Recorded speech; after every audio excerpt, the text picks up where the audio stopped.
Valiant, Riggs Valiant. Strictly 1990s, the relaunch doesn't remind me of Riggs Valiant. Riggs Valiant. Through Shooter's creative process, he brought us commanding concepts. Jim's Valiant. Jim's Valiant.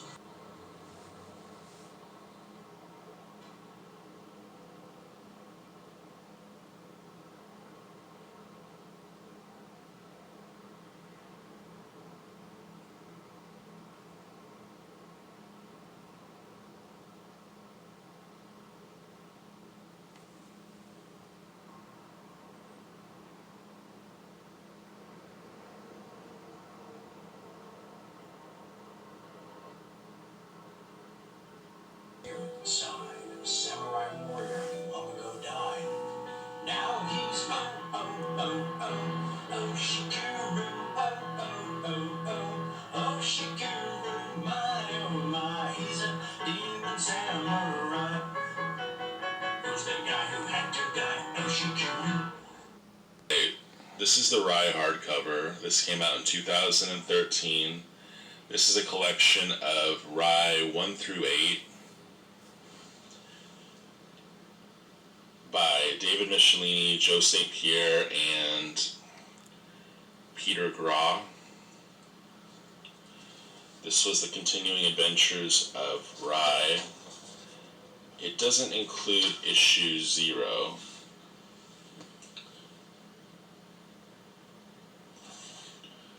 It does, however, have a very good introduction by David Michelini, who talks about inheriting the scripting tasks from Jim Shooter and how it was a very daunting creative task to pick up where Shoots had left off, and that he had to really kind of think of what direction it could possibly go in.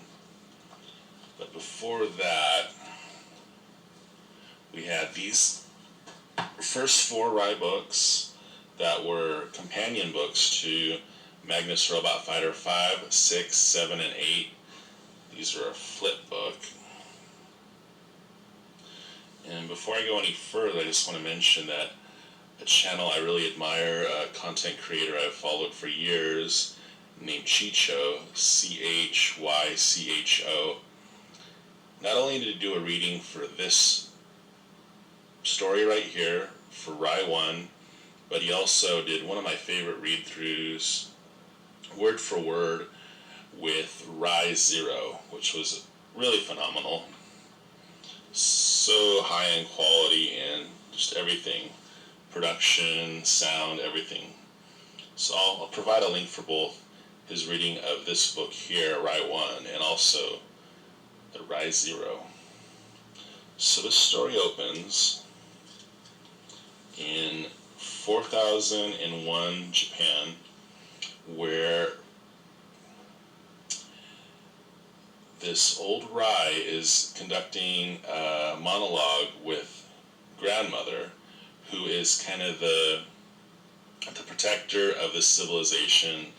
She's omnipresent, and she is an intelligence that is nourishing Japan in 4001, and Rai is the spirit guardian. Well, basically he is assisting her in keeping everything as it is, protecting it from outside sources that would seek to destroy her. There's actually a faction called the Anti-Grannies that would seek to have her no longer basically supervising this awareness that they have, and Rai is dispatched to basically stop any intrusion, anything that would affect this harmony that they have. This Rai, on the other hand, is getting very old, and he wants to pass the throne along to his son, who refuses it. He wants to live his own life. And the new Rai, his name would be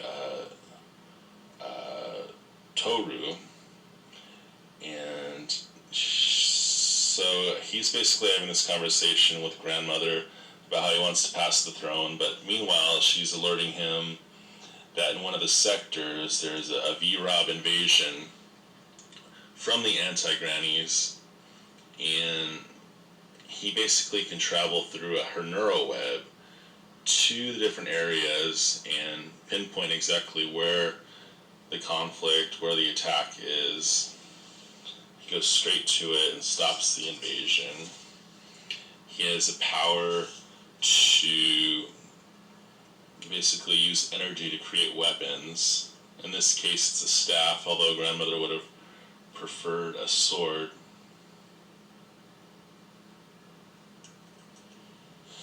We can see how old the aging Rai has gotten.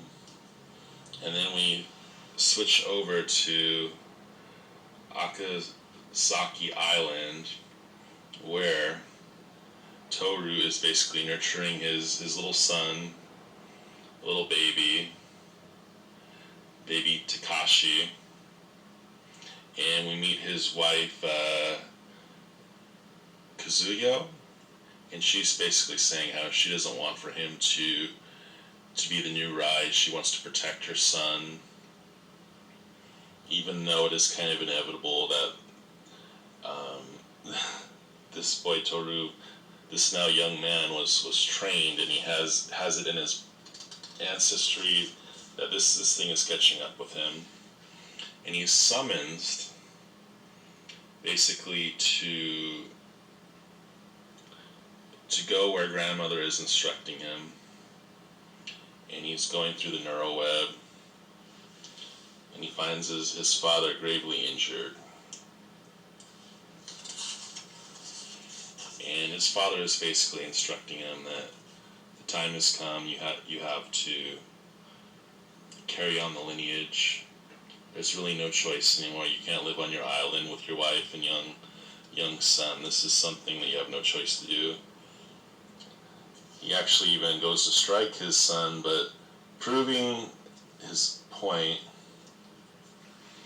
the old Rai is overcome, and he's constricted. So we now see the significance that grandmother is actually speaking directly with him, as only a Rai could be able to communicate with her in this way. And she's letting him know that he's been summoned not only to handle this invasion, which is going to actually be something where even Magnus has been called in to stop grandmother, but it is now time for him to just completely carry on the mantle that he will be the new Rai, and he's threatened with either being banished or, living up to his namesake and doing what must be done. Well, he agrees, and when he returns later that night, his wife will now see that he is the new Rai. His father basically tells him that it's gonna burn a little bit when they prepare the energy transfer, and completely changes the way he looks. And she immediately sees that he has now accepted this, and she throws a little bit of a fit, even as he's holding the son.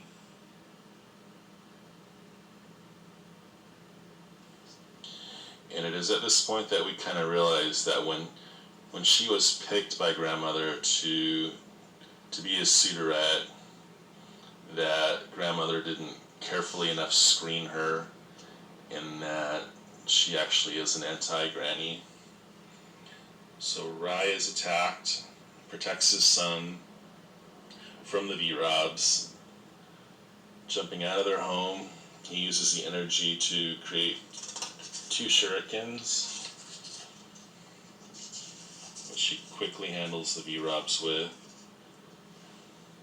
His wife then pulls a blaster on him, but he destroys it.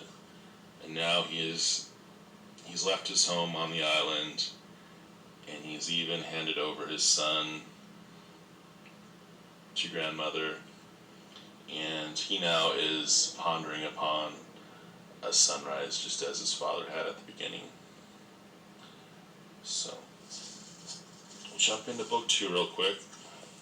This is the first story that starts with the new Rai, and this one begins immediately with this Rai at odds with grandmother, and it's from November of 91. This is Invasion Part 4, and it's written by Jim Shooter, and now we have David Lapham on pencils, Catherine Bollinger on inks, and it's colored by Jade. I also noticed we kind of have someone else on lettering here, as the lettering has changed quite a bit. So Rai is confronting grandmother. She's taken on form, and it's funny that she's reasoning that she wants to go for a walk, and he's trying to figure out what's gotten into her, and something has corrupted her logic that she would need to basically not just free will, because she already had that, but she's also taking on this new independence that is confusing him, and it's becoming dangerous that she'd want to wander around in the first place. So he's trying to stop her, and as he does, he's realizing quickly that she's very confused and in conflict, and he's trying to seek what is confusing her, but rather than using the neural web, which she believes has been compromised, he takes a vehicle and he travels to a centralized area that would be of her brain, the most protected, off-limits section of the entire civilization they have. He goes in to basically do a little neuro work, and he's immediately attacked, and he starts to realize that his son might even be threatened, because whatever has compromised grandmother is forcing her to turn on Rai. And when he finds her actual brain, he sees that it has something of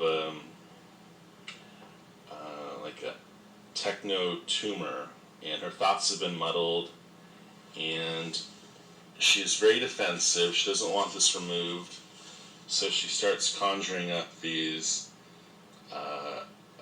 attacks on Rai, taking the same shape as she had earlier, and they're just basically coming out of the walls down at him, and he's doing everything he can not to harm her, but he's defending the room. All the while, the brain is becoming more and more infected, and she is completely off, saying things that he can't believe, and he wants to destroy the growth, but she takes one last form, and she actually says that this is her, and that she knows that her time is coming short, and that she really needs for him to just let her be and have her last couple of minutes, but he just can't have it. And even as she's trying to reason with him, and she's saying that, all she wants is this last couple of seconds, she's lived so many thousands of years, but these last precious seconds mean the most to her. He basically decides, no, I have to destroy this growth, even though he knows that the brain is too far along in the infection for him to be able to do anything. They're threatening his son. They're basically saying that the baby will be killed if you touch the brain. And he can hear this in his head, and all the while he's swinging the sword, and he will not compromise. the room explodes, and he believes that all is gone. And somewhere else we see the lights go out, and in Tokyo, overlooking, we see the anti-granny's headquarters in Shikido, and they're basically saying the invasion has begun. So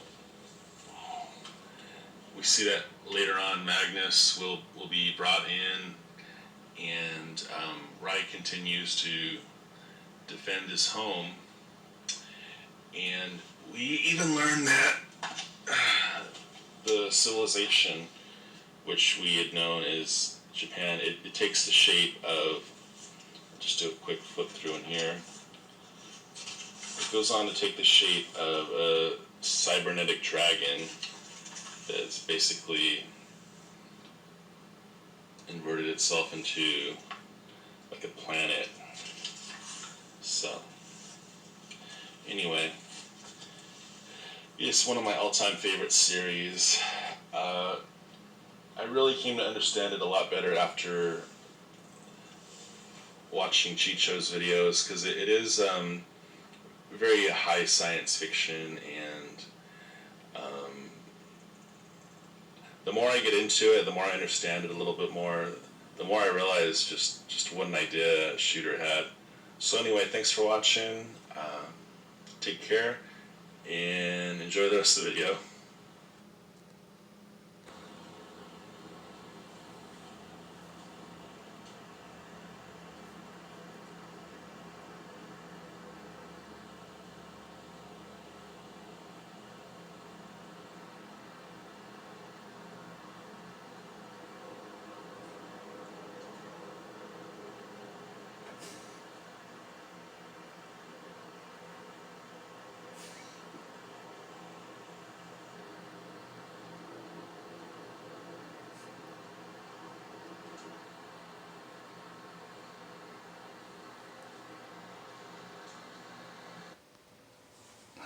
Rai's head were to be suddenly cut off, he should still be able to perform one more action with certainty. If one becomes like a revengeful ghost and shows great determination, though his head is cut off, he should not die.